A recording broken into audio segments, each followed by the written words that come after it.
Hello students, so we are going to talk about the male reproductive system. So of course the male reproductive system includes all those organs that take part in the creation of offspring, meaning basically making kids, right? This is known as propagation. So in order to achieve this, we have to go through sexual maturation and be able to produce gametes, meaning that we have to go through puberty and all those changes that happen throughout this process. So, of course, in the case of males, that includes the production of testosterone and sperm. Okay, so male and female reproductive system, of course, they're going to have similar functions. Both of them are going to create and produce gametes. Gametes are sex cells, meaning that they only have 23 chromosomes. You will need the other 23 chromosomes to create a human being. Of course, they're going to nourish and support the development of such cells, okay? And they're going to transport those sex cells to the site of fertilization, okay? And then, of course, the whole point of this is to produce new offspring, life. And in the case of the female, of course, that embryo is going to, at some point, of course, once it's fertilized, is going to be implanted and then create an embryo, and from there a fetus, and then a baby, okay? And of course, both reproductive systems are in charge of producing the hormones that support the reproduction. So, what people tend to ignore or forget is that male and female reproductive systems are homologous. They come from the same embryonic tissue, okay? So, in the early stages of development, males and females are basically the same. What happens is if you have a male or a female, in the case of the male, there's going to be the production of testosterone, which is going to indicate that tissue to start to develop into a penis, testicles, scrotum, and that's when around the 12th week you can see those genitals, usually on an echo. So what you guys are seeing here is that sexually indifferent stage, meaning that it's not either or from the, of course, anatomically standpoint. What you see here is an undifferentiated sexual tubercle with an urogenital fold, a sacrolabial swelling, and a genital tubercle. If you guys notice, they don't say either scrotum or penis because that is going to happen when the differentiation starts to happen. If you see on this side, it starts the development of a penis and a scrotum. And on the female side, you see the development of a clitoris and the corresponding labia. But if you see, they all come from the same origin, okay? And of course, this is the end result. You will see a totally differentiated penis and scrotum and all the external male reproductive organs, and of course the same thing in the female side. Sometimes due to extra chromosomes or some troubles in signaling, genetic signaling, this is when some people are born with neither female or male, and this is when we go into the category of intersex. So as we have mentioned about these two reproductive systems, they are homologous. They come from the same tissue. So here we see the similarity. So ovaries and testes are gonads. They all produce gametes and they produce the sex hormones. Okay? Then we have the clitoris and the glands of the penis. So these friends contain autonomic nervous tissue, which are all related to what? Sexual arousal and climax. Okay? Then in the females, you have labia majora, which in the male will be the scrotum. And then you have the vestibular glands and the bulbourethral glands. And these friends are in charge of lubrication. Of course, one of the major differences between the female and the reproductive system is that in the females, you have two different areas related to the urinary system and one for the reproductive system. In the case of the male, those two are combined. What you see here, and I'm going to use the blue color, is of course the bladder. Of course, this one is part of urinary system. But as you guys see, the urethra which in the case of the males is the same one that we're going to use to pee, and we're going to use for ejaculation. And of course, via ejaculation, that's how the sperm is getting expelled from the body. Okay. Of course, the other obvious piece in the males is that males have a penis, and of course we have the scrotum hanging out. Okay. So other important pieces that we have to mention, it's pretty important, is that of course still circled by the blue you will see the bladder, but here is another friend. This friend is the prostate. Okay, the prostate is a gland that is located right underneath the bladder, and this friend is going to produce certain hormones, but also create some secretions that are important for the composition of the semen. Okay, if we go a little bit further below, you friends are going to see the testes, usually one on each side, one left and one in the right, and they are encased by the scrotum. The reason that the testes are out is that they need to be 1 degree Celsius colder than the body temperature in order to create viable spermatozoa. Okay, depending of the body temperature, depending of the environment temperature, they can either go up, down, or up. Okay, and one of the other things that we're seeing here is the urethra. As we mentioned, the urethra is the conduit that we're going to use to pee and ejaculate. And there are 3 portions. We have a prostatic urethra because it's passing through the prostate. Then we have a membranous urethra because it's in that membranous area.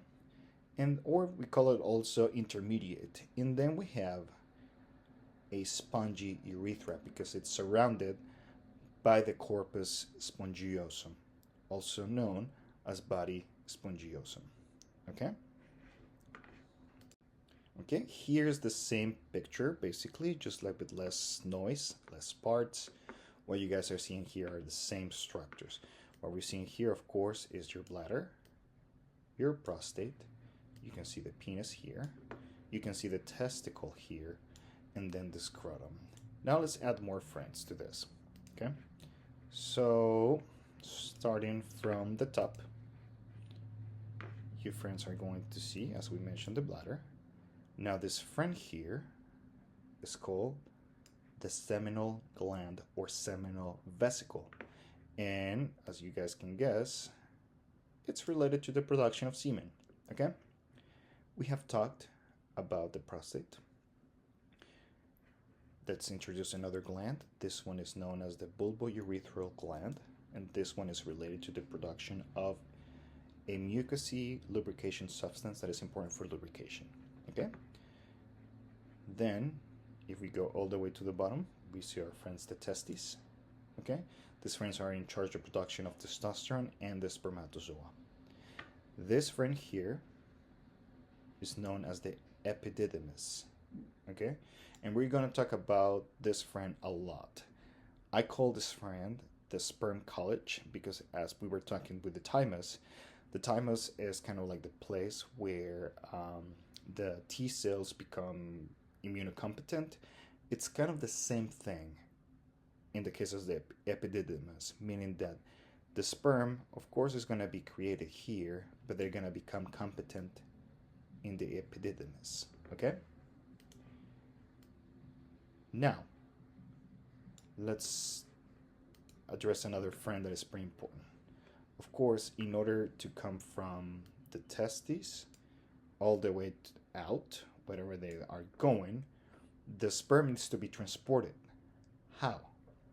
Well, there is a ductus, or also known as a vas deferens. This is a specific tubule or a conduit that is going to transport the semen, the sperm, from here, and you just follow the yellow line all the way to the ejaculatory duct where it meets the seminal gland. And this is when we are starting to create semen proper, okay? And as you guys can see, at some point, they're gonna be taken out, okay? This is important because the vas deferens or the ductus deferens is completely separated from the ureter. Ureter, think about urine, okay?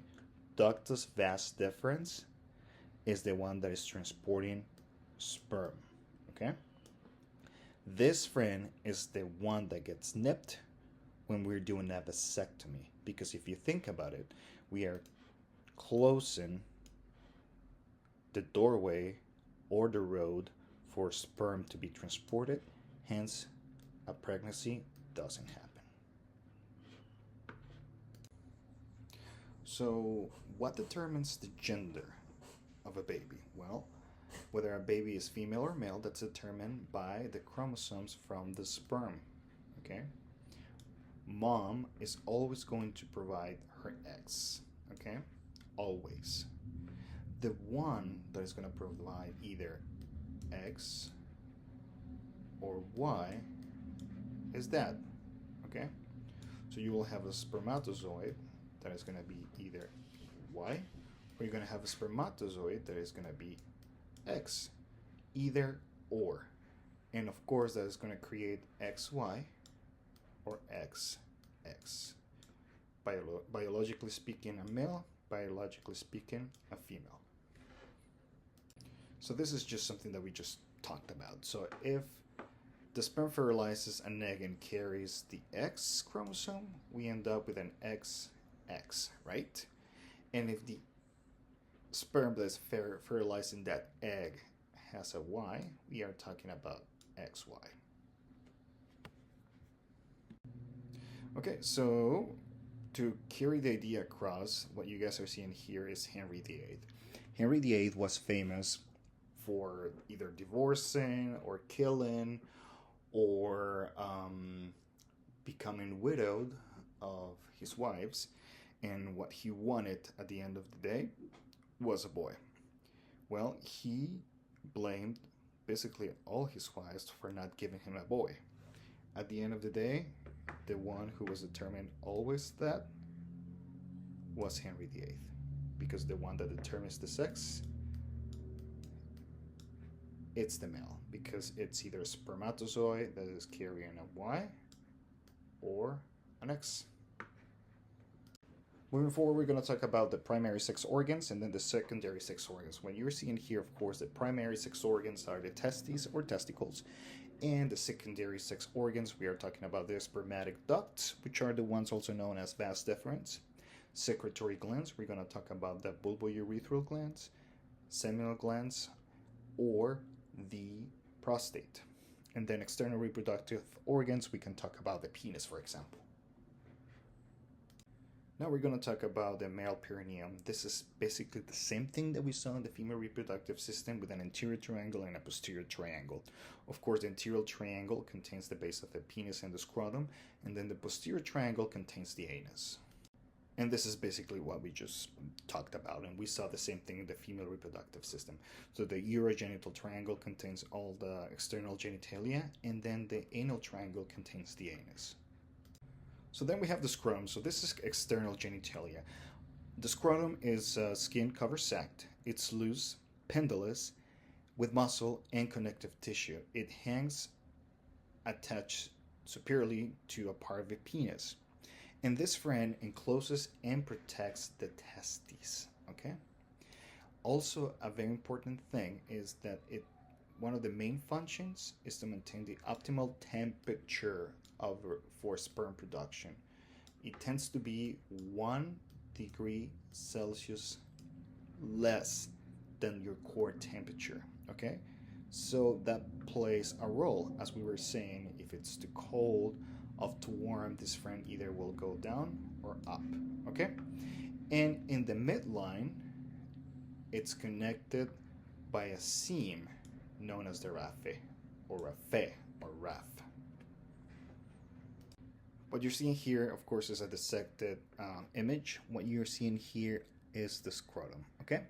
Now let's break down some pieces. You guys can see here both testes, okay? And here we are seeing very important structures. For one, you see something called the spermatic cord, okay? And then you're seeing in that spermatic cord the ductus deferens. This one is the one that we talked about, transport, okay? The pampiniform plexus, this is a network of vessels, and we'll talk about them. Testicular artery and testicular nerve. As you guys can see, we have seen this presentation in basically everywhere in our bodies. Something that irrigates with oxygen-rich blood, something that drains, and of course we need nerves in order to move and stimulate. You guys are seeing the epidermis here, which I call the sperm college, and of course the testis itself, okay? Also, you are seeing muscle here. This is pretty important. Muscles, what do they do? They move stuff. So you're seeing a friend here known as the cremaster muscle. And if you guys see down below, you're seeing another friend known as the dartus muscle. We'll talk about him more into detail about him later.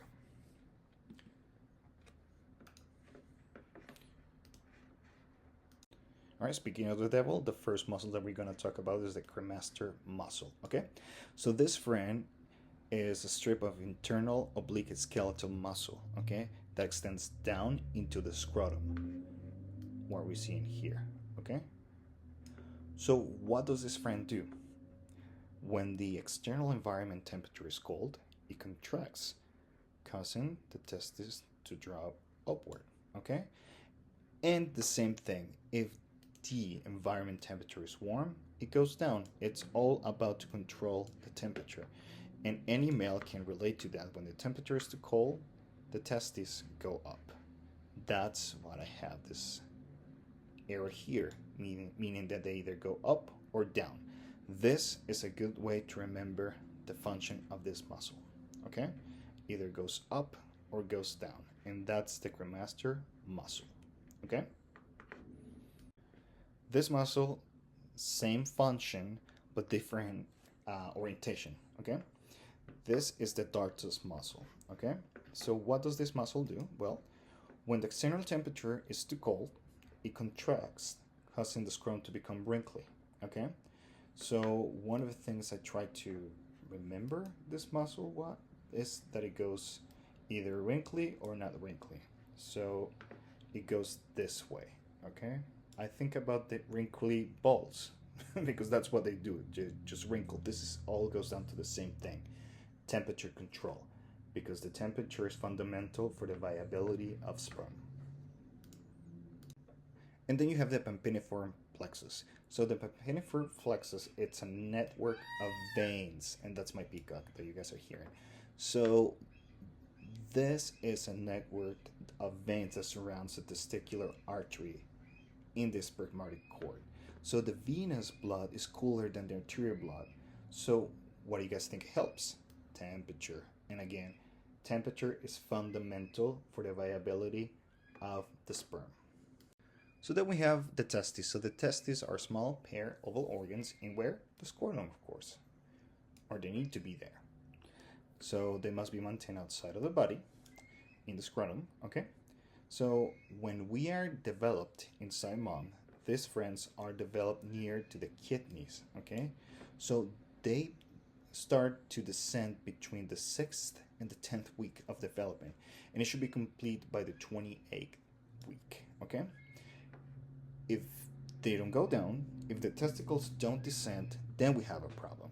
And that happens especially with the preemie kids or with some people. 3% of individuals are there. They don't have their testicles fully descended, and this is known as cryptorchidism. This is not a safe thing because it can develop into cancer, and they either need to descend them and fix them in the scrotum, meaning that they have to be attached, or they need to be taken away. Now, still talking about the testes. So, of course, the primary function of the testes is to produce what? Sperm. and hormones, in this case, testosterone. And they are surrounded by what? Layers. So you have a tunica vaginalis, nothing to do with the vagina. Females don't have this tunica. Okay, it's just named after a pouch. And then you have a tunica albuginea, and we'll talk about it in a second, okay? What you guys are seeing here is a closer look to the male reproductive system. Of course, you can see here the testes, okay? And here you see the epididymis, and then this conduit that we just talked about earlier, known as the vas deferens, the ductus deferens. And if you track it, the whole point is to take that sperm out, right? Okay, so sperm is going to be produced here. Testosterone is going to be produced here, okay? Where does the sperm becomes capacitated? In the epididymis, okay? Going up, this friend is the bladder, okay? This friend is the prostate. This is known as the intermediate or membranous urethra. And then you have the spongy urethra because it's surrounded by the spongy body, okay? So then you have three portions. You have a prostatic urethra, a membranous urethra, and a spongy urethra. Going back to the tunicas of the testes, you have a tunica albuginea and a tunica vaginalis. The tunica vaginalis is closer to the surface, and this is what you're seeing here, okay? The tunica albuginea is embedded in the testes, okay? As I mentioned, the tunica vaginalis is outermost, and then innermost you have the tunica albuginea. This is the layer surrounding the testes, okay? It's connective tissue and extends into each testis, forming hundreds of compartments, also known as lobules. In these lobules is where the seminiferous tubules are. Okay, so then we have the seminiferous tubules. So these are just coil tubules inside of each lobule, okay? These friends are where the sperm is produced, okay? Think about a bunch of coil tubules, and there are two main cells in there, okay? You have Sertoli cells inside the tubules, and then interstitial cells surrounding those tubules, okay? I'm gonna mention that again. You have Sertoli cells inside the tubules, and then interstitial cells outside surrounding those tubules, okay? These friends are named after someone. However, you will hear different name. The Sertoli cells are also going to be named sustentacular cells. You will see interstitial lytic cells just basically named interstitial cells, okay? Inside the tubules, surrounding the tubules. So what you're seeing here is a sagittal section of the testis. So what you're seeing here, of course, is the tunica vaginalis outermost, and then the tunica albuginea innermost, okay? The tunica albuginea is projecting and creating the septums, dividing each lobule, okay? These spaghetti-looking structures are the seminiferous tubules, okay? Each lobule contains a seminiferous tubules or bunches of them, okay? Here is where spermatozoids are created. All those friends are gonna be taken, passing the retitestis, and then go to sperm college, also known as the epididymis, okay? The epididymis has a head, has a body, and has a tail, and basically kind of looks like a little tadpole. And this is what you're seeing here, okay? Then, of course, from here, once they're capacitated, they're gonna go via the ductus or vas deferens to its merry way out. This is different pictures, same thing. What you're seeing here, of course, is a lobule, meaning that it contains, each lobule is gonna contain a bunch of what? Seminiferous tubules. This is where the sperm is being created. Once they're created, they're going to go to the epididymis to become capacitated or competent, right? So here we have a head, we have a body, and then we have a tail. And as you guys can see, this network just continues until we hit the ductus deferens. So if you think about it in a little bit of context here, surrounding all this, of course, is the scrotum here, right? And here up, you have the spermatic cord, and this is what you're seeing here. Does that make sense? What you're seeing here is the vas deferens, okay? Surrounded in a thicker area, you have the spermatic cord, right? So then we have the Sertoli cells. These, friends, are inside the seminiferous tubules, okay? They form the wall of the seminiferous tubules. The other name for this, friends, is sustentacular cells. So they are the same, either Sertoli cells or sustentacular cells. So what do they do and why are they so important? Well, they nourish and protect what? Maturing sperm cells. And they also form a blood-testis barrier against the immune system cells. Why? Because sometimes your immune system might recognize those spermatozoids as a foreign body. And what does the immune system do when something's foreign? It kills it. So if that happens, that person will be consequently sterile. Okay, so I added this pictures just to give it a little bit more context. Of course, what you're seeing here in this area is the testicle, and basically we are like uncoiling one of those seminiferous tubules and take a closer look. So of course, like think about your small intestine or any other tubule. You have the tubule, you have layers, and of course empty spaces known as lumen, right? So from outermost to innermost, you're going to see different cells. This, friends, around here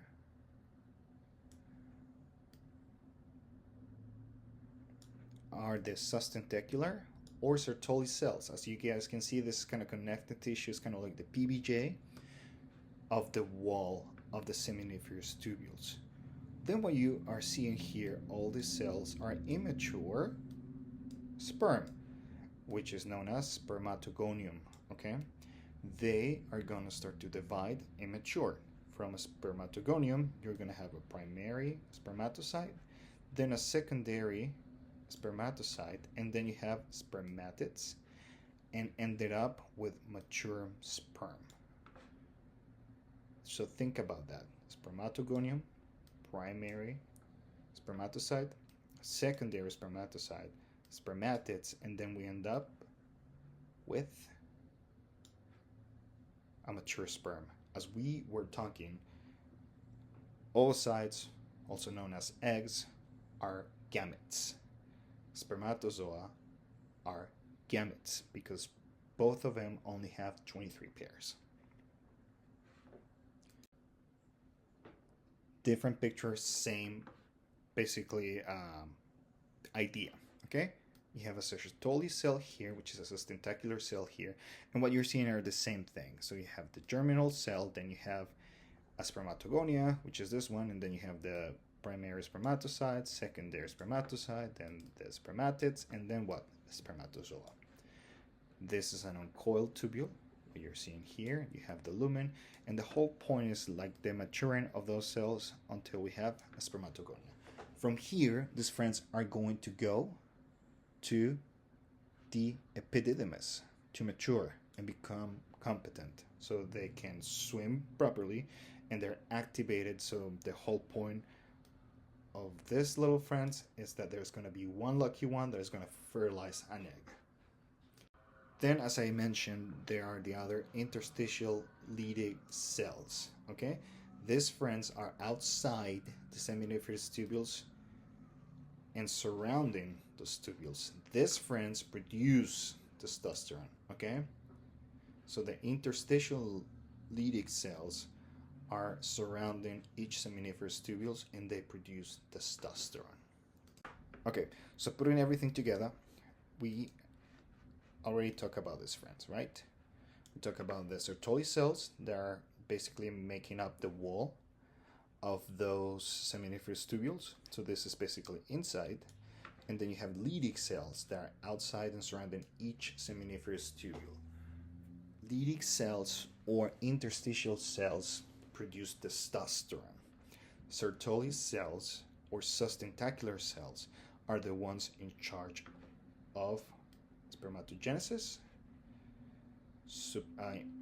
expressing certain hormones, but the whole point is to create and promote the creation of spermatozoa.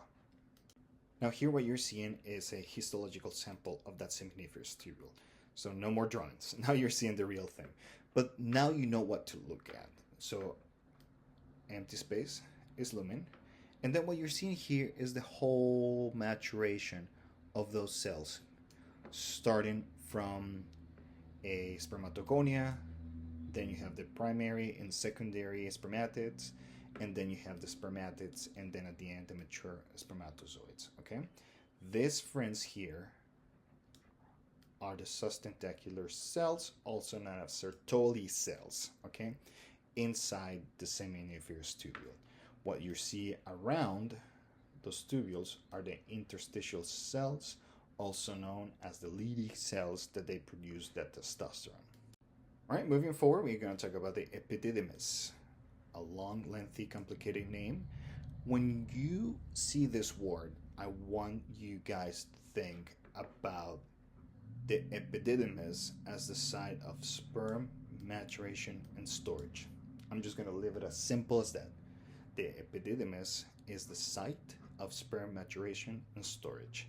This is sperm college. What you're seeing here is a histological sample of the duct system and accessory glands of the reproductive tract. Okay? This friend here is the epididymis. You see a lot of spermatozoids here. You see a lumen, of course, and all these friends are here to be stored and capacitated. Okay? Now moving forward, we're going to talk about the vas or ductus deferens. This is where sperm, now mature and activated, is stored and also propelled towards the urethra during ejaculation. Okay, this happens very quick. Okay, sperm can remain in this ductus for several months, and when they're not used, they basically get reabsorbed. Okay, at some point, this vas deferens is going to join with the seminal vesicle and form the ejaculatory duct. And this is what you're seeing here. So starting from the beginning, we created the sperm, we went to sperm college, and then we are getting ready to be stored, but at some point being expelled. Because the whole point of this is to go out, and hopefully one lucky one will fertilize an egg and create a baby. So let's do some tracking. What you're seeing here, of course, are the testes. Sperm is going to be stored and mature at the epididymis, and then from there is going to be stored but also transported during ejaculation, and at some point is going to meet with the seminal vesicle or seminal gland and create the ejaculatory duct. Very self-explanatory. Here the vas deferens meets the seminal gland or seminal vesicle and create, or they meet at the ejaculatory duct, but we're not done there yet. This friend here is the prostate. So at some point they also meet with the prostatic urethra, and then they follow their merry way past the intermembranous urethra, through the spongy urethra, also known as penile urethra, to all the way out. All right, so here what we're seeing, all these conduits starting from here to here, basically almost here too, is the vas or ductus deferens. I want to make emphasis on something here. Ductus deferens is completely different to ureter. Ureter carries urine and it goes into your bladder. Ductus deferens stores but also carries sperm. There are two different conduits. You either urinate or you either ejaculate. It doesn't happen at the same time. All right, now, so we talked about the junction of the vas deferens and the seminal vesicle or seminal gland. Okay, they are going to meet at the ejaculatory duct. Okay, this duct passes through the prostate and end up meeting finally at the prostatic urethra. Moving forward, we are going to talk about the male urethra. Pretty important. The male urethra is the only one who has these portions. It doesn't happen in the female. Okay, you have a prostatic urethra, you have a membranous urethra, and then a penile urethra, also known as the spongy urethra. So as we were mentioning, there are three different parts of the urethra. You have the prostatic urethra, which is of course surrounded by the prostate, and then you have the membranous urethra, which is this intermediate portion, and then you have penile urethra, also known as spongy urethra, because it's surrounded by the corpus spongiosum. Okay? Alright, so now we're going to talk about the accessory glands. So the vagina has a very acidic pH, and this is determined by the flora of the vagina, of course. So the sperm cannot survive on its own in this environment, so it needs a little bit of like buffer and also protection to neutralize this acidic environment in the vagina. Okay, so who protects the sperm against this acidic pH? Well, it's the seminal fluid, also known as semen. All right, so there are three glands that are going to produce the semen. There are going to be seminal vesicles, prostate, and the bulbourethral glands. So the seminal vesicles or seminal glands, they're located at the posterior surface of the urinary bladder, close to the termination of the vas deferens. Okay, and of course they merge with the vas deferens and they create the ejaculatory duct. What you guys need to know about this, it creates 60% of the total volume of semen. 60%. And of course, these friends are alkaline, so they help neutralize the pH in the vaginal tract. Okay? They also have fructose. If you think about fructose, carbohydrates provide what? Energy. And this is what it does. The fructose in the semen provides nourishment for those sperms traveling. Okay?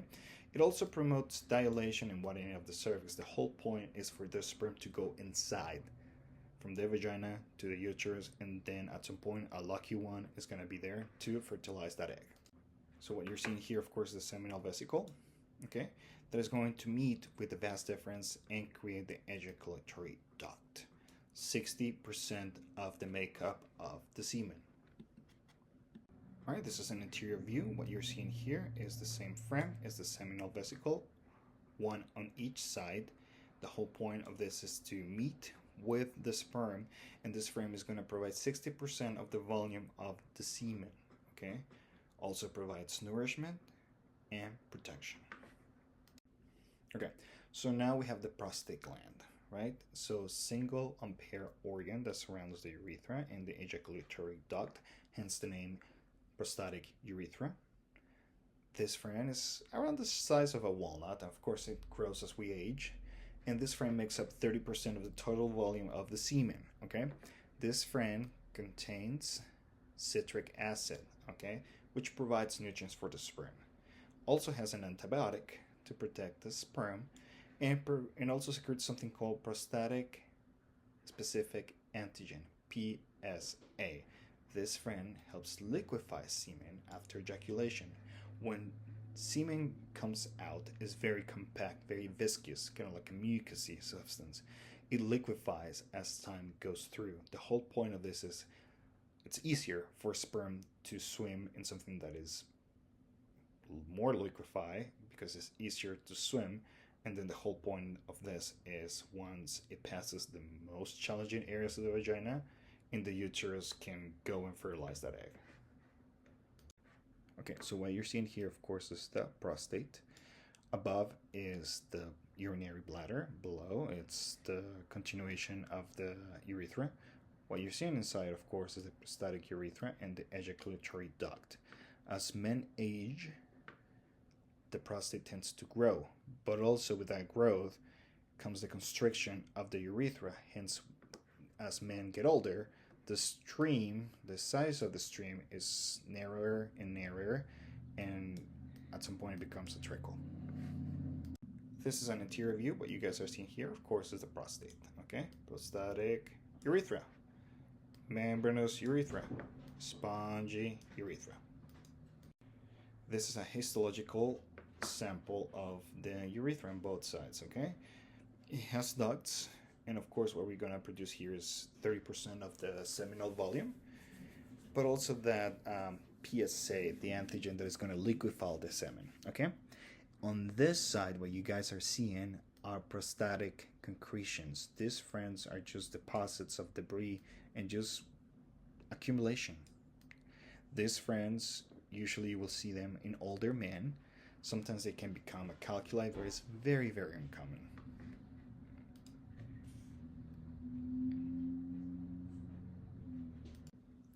Then you have the bulbourethral glands. These, friends, are known as the Cowper's glands. These, friends, provide the 10% remaining that we have for the volume of semen. Okay, this is produced during sexual arousal, and it helps neutralize the acidic male urethra. Basically, this is all lubrication. Okay.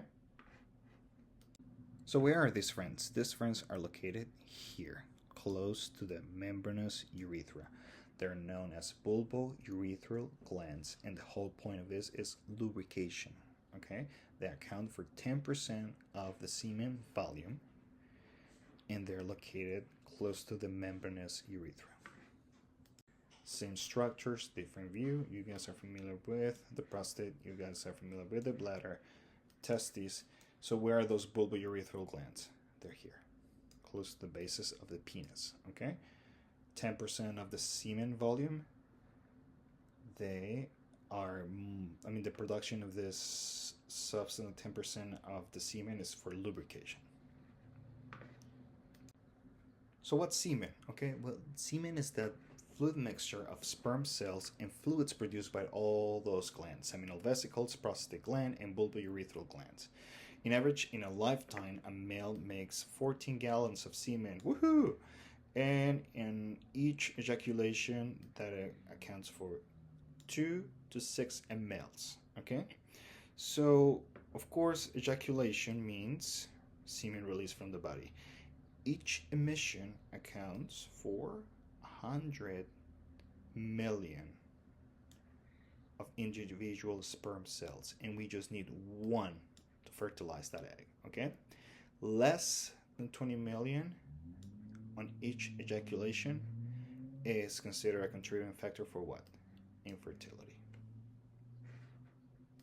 Right now, let's talk about the penis. It consists of 3 portions. You have a root, that of course accounts for nearly half of the length of the penis and is internal and cannot be seen. Okay, then you have the shaft, which is this area here, and then you have the glans, which is the head of the penis. Okay, this is the tool, let's say in those terms, that is going to deposit the sperm in the female vagina. Okay, but also it helps us with urination. Then we have more about the penis. In the root of the penis, you have the bulb, and this is what you're seeing here, right? It's the bulb of the penis, specifically this frame here. Okay, it has, and this is pretty important, you guys need to memorize and comprehend, you have a 2 corpus cavernosa, also a spatty cavernosum. This is the erectile tissue. This one is the one that gets engorged with blood, so the penis erects. Okay, then you have 1 corpus spongiosum. This is the one that surrounds the urethra, hence the name spongy urethra. Okay, then you have the glans of the penis. This is the tip, and it's covered by the foreskin, which is known as the prepuce. This is what you're seeing here. So the 2 bodies that you're seeing here are the corpus cavernosa. This is erectile tissue. Then you have the glans, and you have urethra. This friend here, of course, is the scrotum. What you're seeing here is the bulb of the penis. Okay, now you see the penis here. Okay, this is the spongy body surrounding the spongy urethra. This is pretty important. You see 1 spongy body, and you have 2 corpus cavernosa. This is the area that gets engorged with blood, and hence the penis gets erected. So, to remember the traveling of the sperm, I don't use this, but I mean, if it works for you, I'm here for you.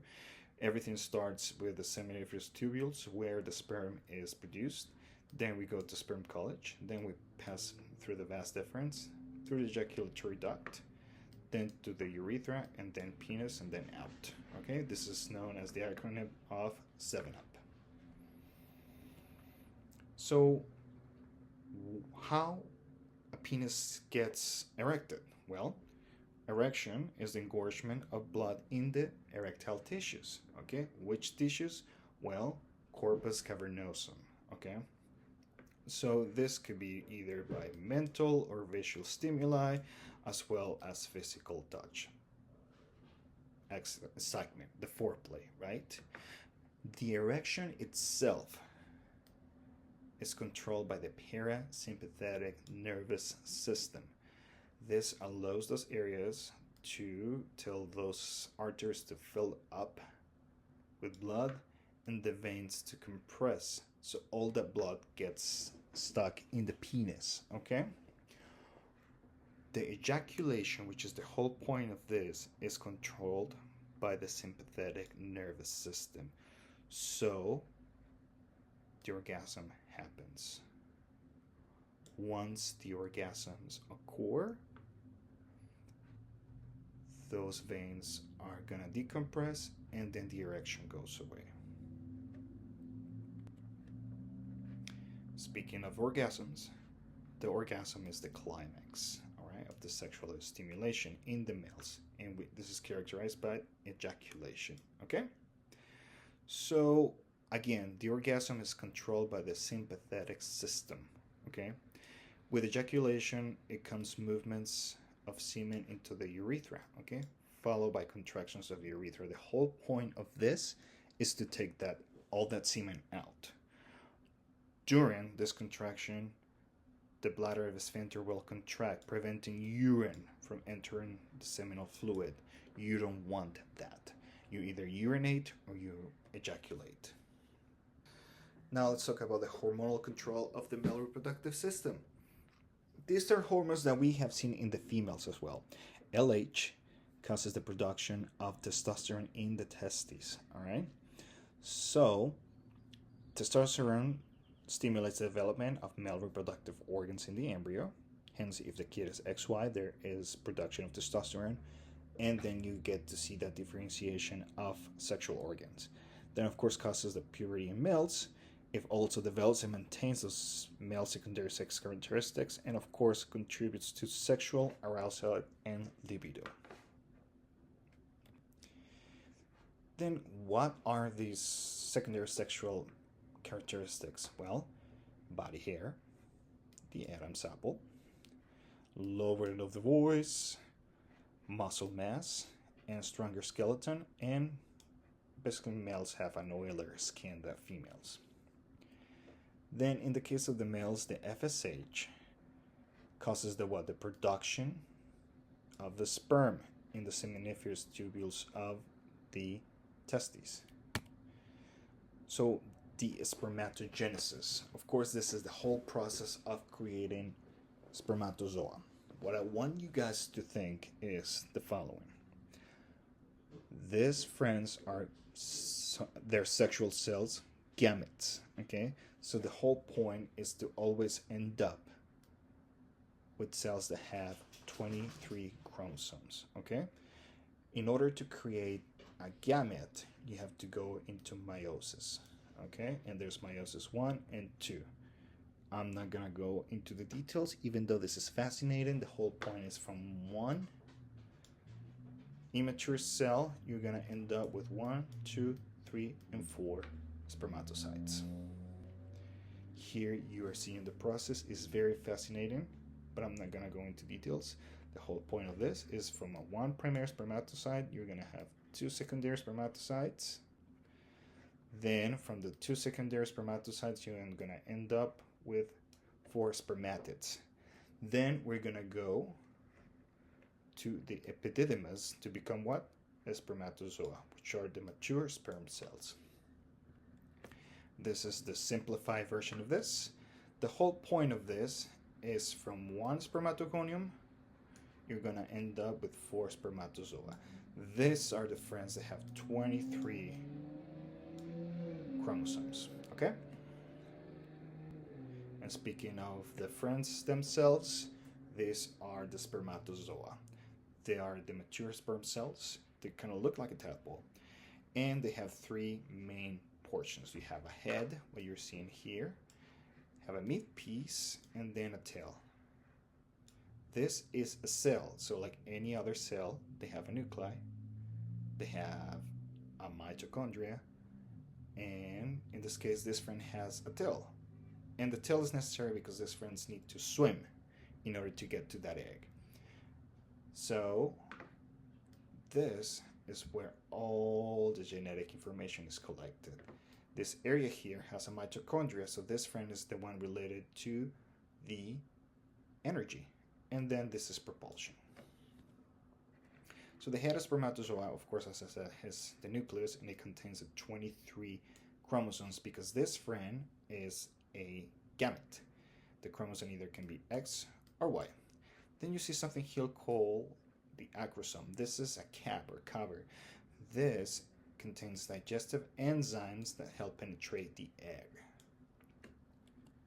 Then you have the meat piece. This has a mitochondria, and the mitochondria, when you hear about it, you think about energy, okay? So this is how the sperm gets its energy. Then, of course, you have the tail.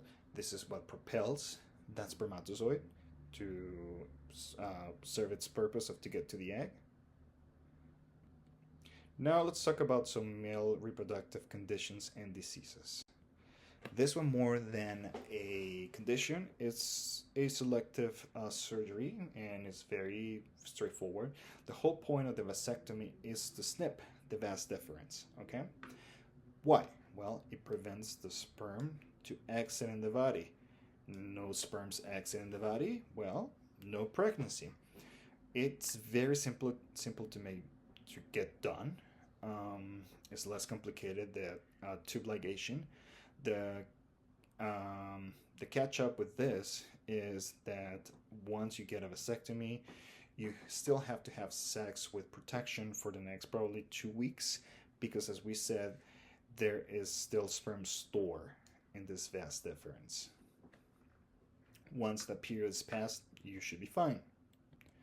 Then you have benign prostatic hyperplasia. So by benign, we mean something that is not bad and specifically not cancerous. Hyperplasia is just the growth of that prostate. What you're seeing here is a normal prostate, and what you're seeing here is a large prostate. So what you're seeing here, of course, you're retaining urine, and it makes more complicated to pee because, of course, the outlet is constricted. That means that it's harder for someone to urinate. There are higher risks to get urinary infections, but also if you pee once, you might not have empty your bladder completely, so you have that constant feeling of like you have to go and pee again and go and pee again. Then you have penile cancer. This, of course, is a cancer that happens in the penis. Cases, thankfully, in the U.S. are not that heavy, and it used to happen a lot more back in the day because of exposure to certain toxins. It happens to uncircumcised individuals, and the survival rate, if caught, it's 85%. One of the more drastic treatments for this is the complete removal of the penis. Then with testicular cancer, of course, this one occurs in the testes. 0.5 of men are diagnosed in the U.S. Each year. But the catch with this one, it happens in very young ages. So 15 to 35 are very young ages, and a risk factor, as we have mentioned, is undescended testes. Okay, so the survival rate, it's very, very good if caught early, 95%. Then you have prostate cancer. So now we have a cancer that originates in the prostate. 15% of all males in the U.S. are diagnosed with cancer in their lifetime. And the average age of diagnosis is 66 years. If you think about it, the older men get, the larger the prostate gets.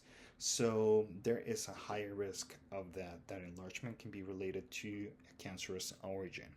Um, we have gotten better on detecting this via rectal, of course, palpation, rectal exams, um, blood testing, and of course, every male hitting 40 and 50 years, this starts to do one of their pieces of their preventive care. So it caught in time, the survival rate is pretty good.